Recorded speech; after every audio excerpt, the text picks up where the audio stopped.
ಸಾಧನ ಆ ದೇವಿಯ ಭಕ್ತಳು. ಅವಳಿಗೆ ಯಾವಾಗ ಮದ್ವೆ ಆದ್ರೂ ಆ ದೇವಿಯ ಕೃಪೆಯಿಂದ ಒಳ್ಳೆ ಹುಡ್ಗ ಸಿಗ್ತಾನೆ ಅಂತ ಅನ್ಕೋತಾಳೆ. ಅದೇ ರೀತಿ ಸ್ವಲ್ಪ ದಿನದ ನಂತರ ಸಾಧನನ ಲೈಫಲ್ಲಿ ಸಂದೀಪ್ ಬರ್ತಾನೆ. ಸಂದೀಪ್ ಸಾಧನನ ಪ್ರೀತಿಸ್ತಾನೆ. ಅವ್ರ ಮನೆಯವ್ರಿಗೂ ಕೂಡ ಸಾಧನ ಅಂದ್ರೆ ತುಂಬಾನೇ ಇಷ್ಟ ಆಗತ್ತೆ. ಸ್ವಲ್ಪ ದಿನದ ನಂತರ ಮದ್ವೆ ಬಗ್ಗೆ ಮಾತಾಡಿ ಅವರು ಮದ್ವೆ ಮಾಡ್ಬಿಡ್ತಾರೆ.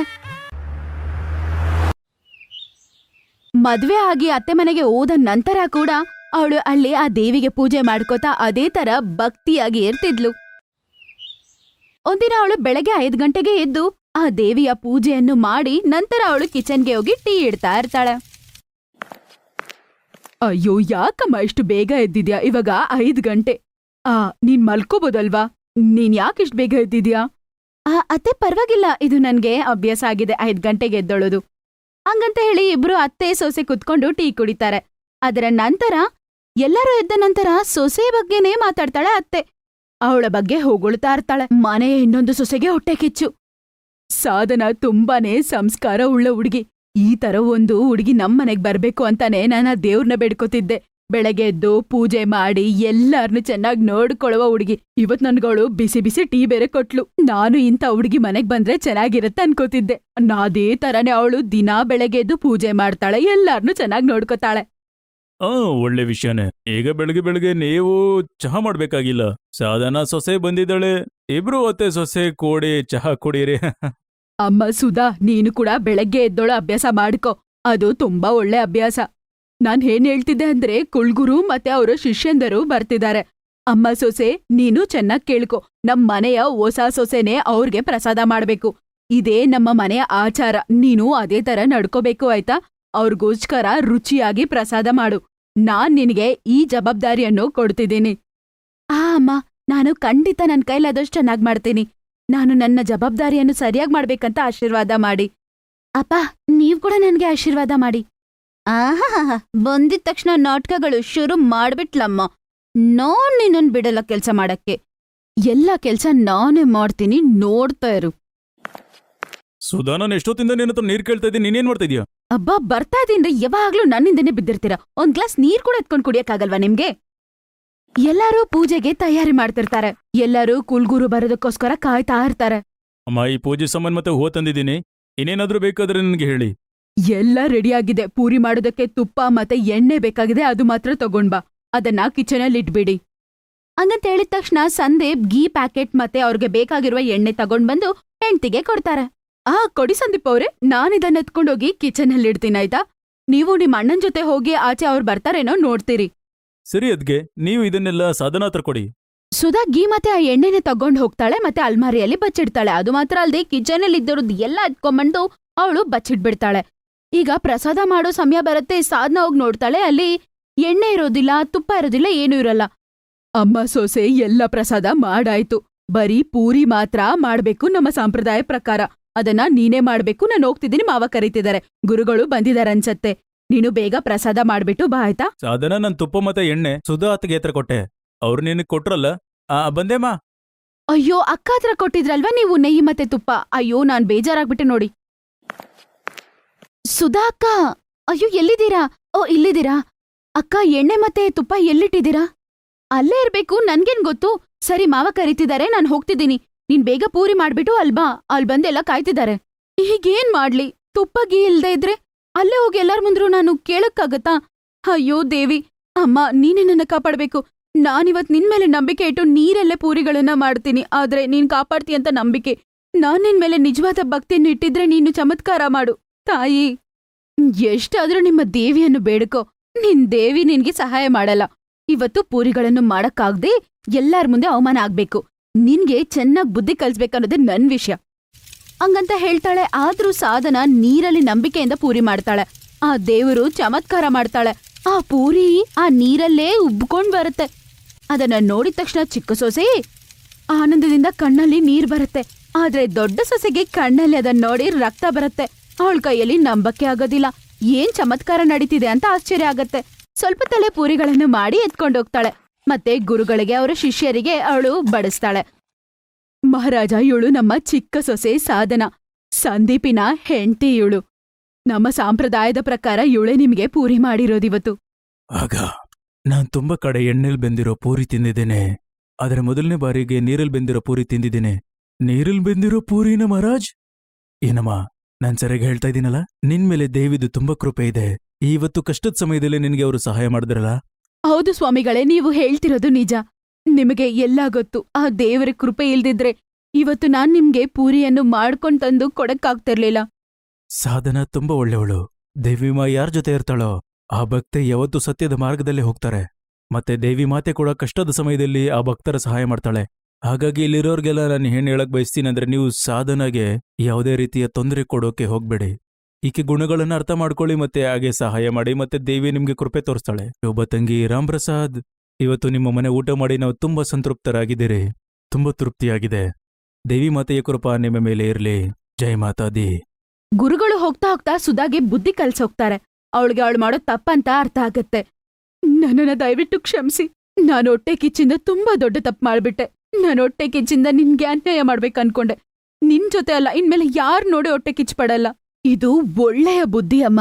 ಯಾರ್ನೋ ನೋಡಿ ಯಾರು ಹೊಟ್ಟೆ ಕಿಚ್ಚು ಪಡಬಾರ್ದು. ಈ ದಿನ ಆ ದೇವಿ ನಮ್ಮ ಮೇಲೆ ತೋರ್ಸಿರುವ ಆ ಕೃಪೆಗೆ, ಆ ದೇವಿಗೆ ಪೂಜೆ ಪುನಸ್ಕಾರಗಳನ್ನು ಮಾಡ್ಬೇಕು ಅಂತ ನಾನ್ ಅನ್ಕೋತಿದೀನಿ. ಆ ಪೂಜೆ ಪುನಸ್ಕಾರಗಳನ್ನ ನಾವು ತುಂಬಾ ಚೆನ್ನಾಗಿ ಮಾಡಿ ಮುಗಿಸ್ಲೇಬೇಕು. ಅಮ್ಮ, ತುಂಬಾ ಒಳ್ಳೆ ವಿಷಯ ಅಮ್ಮ ಇದು. ಅರುಣ್, ಸಂದೀಪ್, ನಾವೆಲ್ಲ ಸೇರ್ಕೊಂಡು ಮಾತಾರಾಣಿಯ ಜಾಗರಣೆ ಮಾಡೋಣ. ಎಲ್ಲರೂ ಸೇರಿ ಮಾತಾದೇವಿಗೆ ಪೂಜೆ ಪುನಸ್ಕಾರಗಳನ್ನು ಮಾಡ್ತಾರೆ. ಆಮೇಲೆ ಸುಧಾ ಚಿಕ್ಕ ಸೊಸೆಯ ಜೊತೆ ತುಂಬಾ ಚೆನ್ನಾಗಿ ಇರಕ್ಕೆ ಶುರು ಮಾಡ್ತಾಳೆ.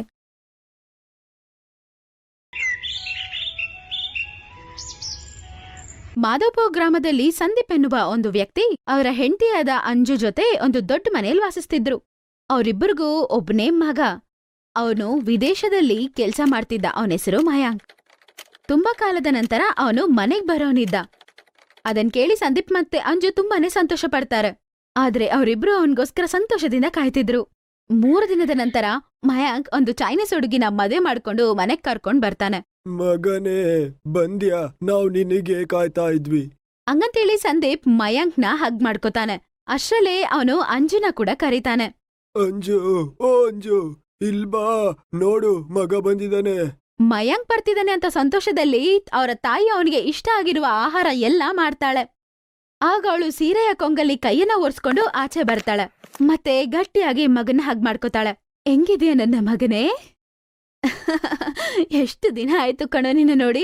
ನಾನ್ ಆರಾಮಾಗಿದ್ದೀನಮ್ಮ. ಅಯ್ಯೋ ಮಯಾಂಕ್, ನೋಡೋದಕ್ಕೆ ಯಾರೋ ವಿದೇಶ ಹುಡುಗಿ ತರ ಕಾಣಿಸಿದ್ದಾಳೆ. ಯಾರೋ? ಅಮ್ಮ, ಇವಳೆ ಆನಾ, ನನ್ನ ಆಫೀಸಲ್ಲೇ ಕೆಲ್ಸ ಮಾಡೋದು. ಆಗ ಮಯಾಂಕ್ ಆನಾ ಹತ್ರ ಈಗಂತಾನೆ. ಆನಾ, ಇವ್ರು ನನ್ನ ಅಪ್ಪ ಅಮ್ಮ. ಹಂಗಂದಿದ ತಕ್ಷಣ ಆನಾ ಅಂಜು ಕಾಳ್ ಮುಗಿತಾ ಈಗಂತಾಳೆ. ಉಪಕಾರ ಅಥಿಯಮ್ಮ. ಇವಳು ಏನಂತಿದ್ದಾಳೆ? ಅರೆ ಆನಾ, ಉಪಕಾರ ಅಲ್ಲ, ನಮಸ್ಕಾರ ಕಣೆ. ಓ, ಐ ಆಮ್ ಸಾರಿ ಅತ್ತಿಯಮ್ಮ. ಮಯಾಂಕ್ ಇವಳು ಮತ್ತೆ ಮತ್ತೆ ಅತ್ತಿಯಮ್ಮ ಅತ್ತಿಯಮ್ಮ ಅಂತ ಯಾಕೆ ಕರೀತಿದ್ದಾಳೆ ಕಣೋ? ಅಮ್ಮ, ಇವಳು ನನ್ನ ಹೆಂಡತಿ. ನಾವಿಬ್ರು ಮದ್ವೆ ಮಾಡ್ಕೊಂಡಿದ್ದೀವಿ.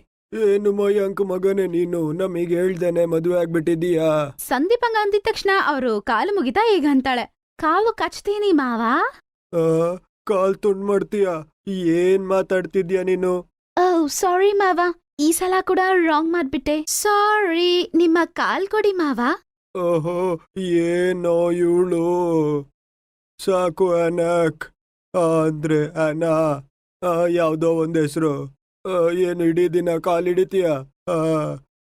ಹೋಗ್ತಿರು. ಅಯ್ಯೋ, ಅಂದ್ರೆ ಅಲ್ಲ, ಆರಾಮಾಗಿರು. ಮಗನೇ, ಏನ್ ನಡೀತಿದೆ ಅಂತ ನೀನ್ ನನ್ಗೆ ಹೇಳ್ತೀಯೋ ಇಲ್ವೋ?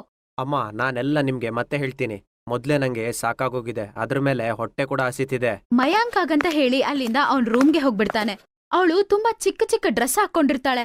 ಸಂದೀಪ್ ಮತ್ತೆ ಅಂಜು ಅವಳನ್ನ ನೋಡಿದ್ ಕಣ್ ಎತ್ತದೆ ನೋಡ್ತಿರ್ತಾರೆ. ಅಯ್ಯೋ ದೇವ್ರೇ, ಇವಳು ಯಾಕೆ ಈ ತರ ಬಟ್ಟೆ ಹಾಕೊಂಡಿದ್ದಾಳೆ ಗೊತ್ತಾಗ್ತಿಲ್ಲ. ಯಾರಾದ್ರೂ ನೋಡಿದ್ರೆ ನನ್ಗೇನು ಅರ್ಥ ಆಗ್ತಿಲ್ಲ ಗೊತ್ತಾ, ಏನಂತಾರಂತ. ಅಯ್ಯೋ, ಪಕ್ಕದ ಮನೆಯವ್ರು ನೋಡಿದ್ರೆ ನನ್ ಮಾನ ಮರ್ಯಾದೆ ತೆಗೆದು ಬಿಡ್ತಾರೆ. ಅದು ಅಲ್ದೆ ನನ್ನ ಚೂಡಾಯಿಸ್ಬಿಡ್ತಾರೆ ಇವ್ರು ಎಲ್ಲಾರು. ಏನಾ, ನೀನು ಇಲ್ಲೇ ಇರು, ಈಗ್ಲೇ ಬರ್ತೀನಿ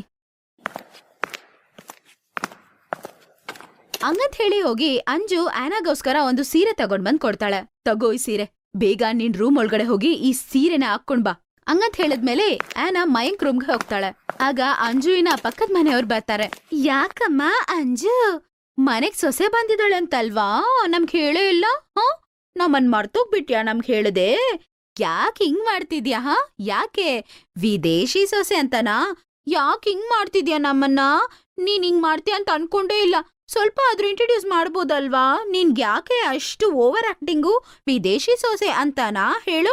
ಅಯ್ಯೋ, ಏನ್ ಮಾತಾಡ್ತಾ ಇದ್ದೀರಾ? ಇವನು ಯಾವಳ ಮದ್ವೆ ಮಾಡ್ಕೊಂಡ್ ಬಂದಿದ್ದಾಳೆ ಅಂತ ಇದೀನಿ, ಇದ್ರಲ್ಲಿ ನೀವ್ ಬಂದ್ಬಿಟ್ರ? ಅವಳು ನನಗ್ ಸೊಸೆ ಅಂತ ನನಗೂ ಇವಾಗ್ಲೇ ಗೊತ್ತಾಯ್ತು. ಇಬ್ರು ಇಲ್ಲಿಂದ ಹೋಗಿ. ಫಸ್ಟೇ ನಾನು ಟೆನ್ಷನ್ ಅಲ್ಲಿದ್ದೀನಿ. ಅರೇ ಅಂಜು, ಯಾಕ್ ಪಾಪ ಇಷ್ಟ್ ಕೋಪ ಮಾಡ್ಕೋತಿದೀಯಾ? ನಿಮ್ಮ ವಿದೇಶಿ ಸೊಸೆನ ನಮಗ್ ತೋರ್ಸ್ಬಿಟ್ರೆ ದೃಷ್ಟಿ ಆಗತ್ತಂತನಾ? ಯಾಕಮ್ಮ, ನಿಮ್ ಸೊಸೆ ಅಷ್ಟು ಅಪ್ಸರಸೇನಾ ಹೇಳು? ನೀವಿಬ್ರು ಇಲ್ಲಿಂದ ಹೋಗ್ತಿರೋ ಇಲ್ವೋ? ಹಾಯ್ ಹಾಯ್, ಇಷ್ಟು ಕೋಪ ಯಾಕಮ್ಮ? ಹಾ ಸರಿ ಬಿಡು, ನಾವಿಲ್ಲಿಂದ ಹೋಗ್ತೀವಿ. ಆಮೇಲೆ ಅವರಿಬ್ರು ಅಲ್ಲಿಂದ ಹೋಗ್ಬಿಡ್ತಾರೆ. ಸಂಜು ಟೆನ್ಷನ್ ಆಗ್ಬಿಟ್ಟು ತಲೆ ಮೇಲೆ ಕೈ ಇಟ್ಕೊಂಡು ಸೋಫಾ ಮೇಲೆ ಕುತ್ಕೊಂಡ್ಬಿಡ್ತಾಳೆ. ಆನಾ ಅವ್ರ ಗಂಡ ಹತ್ರ ಹೇಳ್ತಾಳೆ, ಮಯಾಂಕ್, ನನಗೆ ತುಂಬಾ ಕ್ರೇವಿಂಗ್ಸ್ ಜಾಸ್ತಿ ಆಗ್ತಿದೆ. ಮತ್ತೆ ಈ ಇಂಡಿಯನ್ ಊಟ ನನಗೆ ಬೇಡ. ಹೌದಾ? ಹಾಗಾದ್ರೆ ಕಿಚನ್ಗೆ ಹೋಗಿ ನಿಂಗೇನ್ ಬೇಕೋ ಅದನ್ನ ಮಾಡ್ಕೋ. ಮಯಾಂಕಿನ ಮಾತು ಕೇಳಿ ಅವಳು ಕಿಚನ್ ಒಳಗಡೆ ಹೋಗ್ತಾಳೆ. ಕಿಚನ್ಗೆ ಹೋಗಿ ನೋಡಿದ್ರೆ ಅಲ್ಲಿ ಏನಿದೆ ಅಂತ ಅವಳಿಗೆ ಅರ್ಥನೇ ಆಗ್ತಿಲ್ಲ. ಅರೆ, ನನ್ಗೆ ಏನ್ ಅಡಿಗೆ ಮಾಡೋದಂತ ಅರ್ಥನೇ ಆಗ್ತಿಲ್ವಲ್ಲ. ಅದು ಅಲ್ದೆ ಇಲ್ಲಿರುವ ವೆಜಿಟೇಬಲ್ಸ್ ಇದೆಲ್ಲ ಏನಂತ ಗೊತ್ತಿಲ್ಲ. ಏನ್ ಮಾಡೋಣ? ತುಂಬಾ ಹಸಿವು ಬೇರೆ ಆಗ್ತಿದೆ ಅಲ್ವಾ? ಅದೇ ಸಮಯದಲ್ಲಿ ಅವಳಿಗೆ 2 ಬಲ್ಲಿಗಳು ಕಾಣಿಸುತ್ತೆ. ಅರೆ ವಾ, ಸಿಗ್ಬಿಡ್ತು ನನಗೆ ಊಟ. ಏನ್ ಮಾಡೋದಂತ ಅರ್ಥ ಆಯ್ತು. ಹ್ಯಾನಾ ಪಕ್ಕದಲ್ಲಿ ಇರುವ ವುಡನ್ ಸ್ಟೂಲ್ ಮೇಲೆ ಹತ್ತಿ ಮತ್ತೆ ಅವಳ ಕೈಯಿಂದ 2 ಹಳ್ಳಿಗಳನ್ನ ಹಿಡ್ಕೊಳ್ಳೋದಕ್ಕೆ ಹೋಗ್ತಾಳೆ. ಅದೇ ಸಮಯದಲ್ಲಿ ಅಂಜು ಬೇರೆ ಕಿಚನ್ ಒಳಗಡೆ ಬರ್ತಾಳೆ. ಅದನ್ನ ನೋಡಿದ ತಕ್ಷಣ ಅಂಜು ಕಿರ್ಚೋದಕ್ ಶುರು ಮಾಡ್ತಾಳೆ. ಅಯ್ಯೋ ದೇವ್ರೇ, ಏನ್ ನಡೀತಾ ಇದೆ? ಅಯ್ಯೋ ದೇವ್ರೇ! ಅಂಜು ಕಿರ್ಚದ್ ಕೇಳಿಸಿದ ತಕ್ಷಣ ಗಂಡೆ ಮತ್ತೆ ಮಗ ಓಡೋಡ್ತಾ ಕಿಚನ್ ಒಳಗಡೆ ಬರ್ತಾರೆ. ಹ್ಯಾನಾ ಆ ಸಮಯದಲ್ಲಿ ಕೈಯಲ್ಲಿ 2 ಹಲ್ಲಿಗಳನ್ನ ಇಟ್ಕೊಂಡಿರ್ತಾಳೆ. ಏನಾಯ್ತಮ್ಮ? ಯಾಕೆ ನೀನ್ ಬೊಬ್ಬೆ ಹೊಡೆದಿದ್ದು? ಎಲ್ಲ ಆರಾಮಲ್ವಾ? ಏನಾಯ್ತೇ? ಏನಾಯ್ತು? ಯಾಕೆ? ಅಯ್ಯೋ, ಆನನ ನೋಡಿ ಕೈಯಲ್ಲಿ ಏನ್ ಹಿಡ್ಕೊಂಡಿದ್ದಾಳಂತ. ಸಂದೀಪ್ ಮತ್ತೆ ಮೋಹಿತ್ ಆನಾ ಕಡೆ ನೋಡ್ತಾರೆ. ಅವಳು 2 ಕೈಯಲ್ಲಿ ಹಲ್ಲಿಗಳನ್ನ ಹಿಡ್ಕೊಂಡಿರ್ತಾಳೆ. ಅವಳು ಅದು ಭಯಂಕರವಾಗಿ ನರ್ಲಾಡ್ತಾ ಇತ್ತು. ಅದನ್ನ ನೋಡಿ ಇಬ್ರು ಜೋರ ಕಿರ್ಚಕ್ ಶುರು ಮಾಡ್ಬಿಡ್ತಾರೆ. ಅಯ್ಯೋ ದೇವ್ರೇ, ಈ ಆನಾ ಅಲ್ಲಿನ ಯಾಕೆ ಹಿಡ್ದಿದ್ದಾಳೆ? ಓ ಮೈ ಗಾಡ್, ಯಾಕೆ ನೀವೆಲ್ಲರೂ ಇದನ್ನ ನೋಡಿ ಇಷ್ಟು ಭಯ ಪಡ್ತೀರಾ? ನಿಮಗ್ ಗೊತ್ತಾ, ಇದರಿಂದ ಟೇಸ್ಟಿ ಚಟ್ನಿ ಮಾಡ್ಬೋದು. ಇದರಿಂದ ಚಟ್ನಿ ಮಾಡಿ ನಾನು ನಿಮ್ಮೆಲ್ಲರಿಗೂ ಕೊಡ್ತೀನಿ. ಆಗ ಗೊತ್ತಾಗತ್ತೆ ಇದರ ರುಚಿ ಏನಂತ ನಿಮ್ಗೆ. ನಾನು ಬೇಗ ಇದ್ರದ್ದು ಚಟ್ನಿ ಮಾಡ್ಬಿಡ್ತೀನಿ. ಸಂದೀಪ್ ಮತ್ತೆ ಅಂಜು ಅವನ್ನ ಗುರಾಯಿಸ್ಕೊಂಡ್ ನೋಡ್ತಾರೆ. ಮತ್ತೆ ಕೋಪದಿಂದ ಹೀಗಂತಾರೆ, ಅರೆ ಮಯಾಂಕ್, ಏನ್ ಮಾಡಿಟ್ಟಿದ್ಯಾ ಕಣೋ ನೀನು? ಅಮ್ಮ ತಾಯಿ, ನೀನು ನನ್ ತಲೆ ತಿನ್ನೋದಕ್ಕೆ ಬಂದಿದ್ಯಾ ಅಂತ ಅನ್ಸುತ್ತೆ. ಇದೆಲ್ಲ ನನ್ ಮನೇಲಿ ನಡೆಯಲ್ಲ. ದಯವಿಟ್ಟು ಎತ್ಕೊಂಡು ಬಿಟ್ಬಿಡಾಚೆ. ಒಂದ್ಸಲ ತಿಂದು ನೋಡಿ ಅತ್ತಿಯಮ್ಮ, ನಿಮ್ಗೆ ತುಂಬಾನೇ ಇಷ್ಟ ಆಗತ್ತೆ. ಅಯ್ಯೋ ಅನಾ, ನಿನ್ ಕಾಲ್ ಮುಗಿತೀನಿ. ಫಸ್ಟ್ ಅದನ್ನ ಎತ್ಕೊಂಡೋಗ ಆಚೆ ಬಿಸಾಕು. ಮಯಾಂಕ್, ಏನ್ ಮಾಡಿಟ್ಟಿದ್ಯಾ? ಇಲ್ಲಿಂದ ಹಿಡ್ಕೊಂಬಂದೆ ಇವಳನ್ನ. ಫಸ್ಟ್ ಇವಳನ್ನ ಇಲ್ಲಿಂದ ಕರ್ಕೊಂಡ್ ಹೋಗ್ತೀಯೋ ಇಲ್ವೋ? ನನ್ಗೆ ತುಂಬಾ ಕೋಪ ಬರ್ತಿದ್ಯಾ ನೋಡು. ಅಮ್ಮ, ನಾನೆಲ್ಲ ಅವಳಿಗೆ ಈಗ ಕ್ಲಿಯರ್ ಆಗಿ ಹೇಳ್ಬಿಡ್ತೀನಿ. ಆನಾ, ಬಾ ರೂಮಿಗೆ ಹೋಗೋಣ. ರೂಮ್ಗೆ ಕರ್ಕೊಂಡ್ ಹೋಗಿ ಅವನು ಅವರ ಕಲ್ಚರಲ್ಸ್ ಎಲ್ಲ ಹೇಳ್ಕೊಡ್ತಾನೆ. ಅವಳು ಹೇಳೋದೆಲ್ಲ ಅರ್ಥ ಮಾಡ್ಕೋತಾಳೆ. ಇನ್ನೊಂದ್ ಕಡೆ ಅಂಜು ಟೆನ್ಷನ್ ಆಗ್ಬಿಟ್ಟು ಸೋಫಾ ಮೇಲೆ ಕುತ್ಕೊಂಡಿರ್ತಾಳೆ ಪಾಪ. ಅಯ್ಯೋ, ಯಾವಾಗ ಏನ್ ಕರ್ಮ ಮಾಡಿದ್ನೋ ಏನೋ, ಈ ತರ ಒಂದ್ ಸೊಸೆನ ಕರ್ಕೊಂಡ್ ಬಂದಿದ್ದಾನೆ. ದಿನಾ ಇನ್ಮೇಲೆ ನನ್ ತಲೆನೋವಿಂದ ಸಾಯ್ಬೇಕು. ಏನೇ ಹೇಳು, ನಮ್ಮ ಸೊಸೆ ಮಾತ್ರ ನಿಂಗೆ ಒಳ್ಳೆ ಜೋಡಿ. ಆಚೆ ಇರೋರ್ ಮಾತ್ರ ಕಡಿಮೆ ಅನ್ಕೊಂಡೆ, ಇವಾಗ ನೀವ್ ಶುರು ಮಾಡಿದ್ರಾ? ಅಂಜುವಿನ ನಾಟಿ ಫೋನ್ ಮಾಡ್ತಾಳೆ. ಅರೇ ಅತ್ಗೆ, ಹೆಂಗಿದ್ದೀರಾ? ಅತ್ತೆ, ನಾವು ಫ್ಯಾಮಿಲಿ ಜೊತೆಗೆ ನಿಮ್ ಮನೆಗ್ ಬರ್ತಿದೀವಿ. ಅಲ್ಲೇ ಸ್ವಲ್ಪ ದಿನ ಇರ್ತೀವಿ. ಅದಕ್ಕೆ ಇದ್ ಹೇಳೋಣ ಅಂತ ಫೋನ್ ಮಾಡಿದ್ವಿ. ಅರೇ ದೇವ್ರೆ, ಇವಳು ಇವಾಗ ಕಡಿಮೆ ಇದ್ಲಾ? ಇವಳು ಇಲ್ಲಿ ಬಂದ್ರೆ ಇನ್ನೂ ಚುಡಾಯಿಸಿ ಸಾಯಿಸ್ಬಿಡ್ತಾಳೆ ನನ್ನ. ಸ್ವಲ್ಪ ಯೋಚನೆ ಮಾಡಿ ಅವಳು ಹೀಗಂತಾಳೆ, ಅಯ್ಯೋ ಇಲ್ಲಮ್ಮ, ನಾವು ಒಂದು 2 ತಿಂಗಳು ಎಲ್ಲಾದ್ರೂ ಹೋಗ್ಬರೋಣ ಅಂತಿದೀವಿ. ಅದ್ರ ಪ್ಯಾಕಿಂಗ್ ಅಲ್ಲಿ ಸ್ವಲ್ಪ ಬ್ಯುಸಿ ಆಗಿದ್ದೀನಿ. ನಾನ್ ನಿಮ್ಗೆ ಆಮೇಲೆ ಫೋನ್ ಮಾಡ್ಲಾ?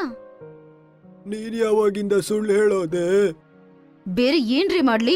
ಇವಾಗ್ಲೇ ಪಕ್ಕದ ಮನೆಯವ್ರು ಬಂದು ನನ್ನ ಚುಡಾಯಿಸ್ತಿದ್ರು. ಮತ್ತೆ ಇವಳ್ದು ಬೇರೆ ದೊಡ್ಡ ತಲೆನೋವಾಗ್ಬಿಟ್ಟಿದೆ ನನ್ಗೆ. ಇನ್ನ ಸ್ವಂತದವ್ರ ಮನೆಗ್ ಬಂದ್ರನ್ಗೆ ನನ್ನ ಮರ್ಯಾದೆ ಹೋಗ್ಬಿಡುತ್ತೆ. ಆಗ್ಲೇ ಆನಾ ಒಂದು ಸುಂದರವಾದ ಸೀರೆ ಕಟ್ಕೊಂಡು ಕೈಯಲ್ಲಿ ಟೀ ತಗೊಂಡ್ ಬರ್ತಾಳೆ. ಅಂಜು ಹತ್ರ ಅಂತಾಳೆ, ಅತ್ತಿಯಮ್ಮ, ನಾನು ನಿಮ್ಗೋಸ್ಕರ ಟೀ ಮಾಡ್ಕೊಂಡ್ ತಂದಿದ್ದೀನಿ. ಏನು ಅಂದ್ರೆ, ಇವಳು ನಮ್ ಸೊಸೆ ಆನಾನಾ? ಹೌದು ಅತ್ತಿಯಮ್ಮ, ನಾನು ನಿಮ್ಮ ಸೊಸೆ ಆನಾ. ನನ್ಗೆ ಮಯಾಂಕ್ ಈಗ್ಲೇ ಎಲ್ಲ ಹೇಳ್ಕೊಟ್ರು. ಮನೇಲಿ ಹೆಂಗಿರ್ಬೇಕು, ಊಟದ ಬಗ್ಗೆ ಮತ್ತೆ ಇರೋದ್ ಬಗ್ಗೆ. ಇದಕ್ ಮುಂಚೆ ನಾನೇನಾದ್ರೂ ತಪ್ಪು ಮಾಡಿದ್ರೆ ದಯವಿಟ್ಟು ನನ್ನನ್ನ ಕ್ಷಮಿಸಿ. ಇನ್ಮೇಲೆ ನೀವು ಟೆನ್ಷನ್ ಆಗೋ ತರ ನಾನ್ ನಡ್ಕೊಳಲ್ಲ. ಆಕ್ಚುಲಿ ನನ್ಗೆ ಅಪ್ಪ ಅಮ್ಮ ಇಲ್ಲ. ಅದರಿಂದ ನನಗೆ ಯಾರು ಏನು ಹೇಳ್ಕೊಡೋರಿಲ್ಲ. ಆದ್ರೆ ಮೆತ್ತಗೆ ನಾನು ಎಲ್ಲ ಕಲ್ತ್ಕೋತೀನಿ ಅತ್ತಿಯಮ್ಮ. ಅವಳ ಮಾತ್ ಕೇಳಿ ಅಂಜು ಮತ್ತೆ ಸಂದೀಪ್ ತುಂಬಾನೇ ಸಂತೋಷ ಪಡ್ತಾರೆ. ಮತ್ತೆ ಅಂಜು ಅವಳನ್ನ ಹಗ್ ಮಾಡ್ಕೋತಾಳೆ. ನಮ್ಮ ಸೊಸೆ ಇಷ್ಟು ಒಳ್ಳೆಯವಳು, ಇಷ್ಟು ಸ್ವೀಟ್ ಅಂತ ನಮ್ಗೆ ಗೊತ್ತಿರ್ಲಿಲ್ಲ. ನಾನ್ ಟೆನ್ಷನ್ ಎಲ್ಲ ಹೋಗ್ಬಿಡ್ತು. ನಾನ್ ನಿನ್ಗೆ ಎಲ್ಲ ಹೇಳ್ಕೊಡ್ತೀನಿ. ಮತ್ತೆ ಆನಾ ಅಂಜುಗೆ ಎಲ್ಲಾ ಕೆಲ್ಸ ಹೇಳ್ಕೊಡ್ತಾಳೆ. ಸ್ವಲ್ಪ ದಿನದಲ್ಲೇ ಆನಾ ಇಂಡಿಯನ್ ಅಡಿಗೆ ಎಲ್ಲಾನು ಕಲ್ತ್ಕೋತಾಳೆ ಮತ್ತೆ ತುಂಬಾ ಟೇಸ್ಟಿಯಾಗಿ ಮಾಡ್ತಾಳೆ. ಮತ್ತೆ ಎಲ್ಲ ತುಂಬಾ ಚೆನ್ನಾಗಿ ಸಾಗಕ್ಕೆ ಶುರು ಆಗುತ್ತೆ. ಮತ್ತೆ ಎಲ್ಲರೂ ತುಂಬಾ ಸಂತೋಷವಾಗಿ ಜೀವಿಸ್ತಾರೆ. Best Buddies. Hello friends. Thanks for watching this video. अगर आपको ये वीडियो पसंद आया है तो प्लीज लाइक, सब्सक्राइब, कमेंट्स करें इस वीडियो पर और हाँ, शेयर करना भी ना भूलें। और भी मजेदार वीडियो देखने के लिए नीचे दिए गए बेल आइकॉन को दबाएं। देखते रहिए बेस्ट बडीज।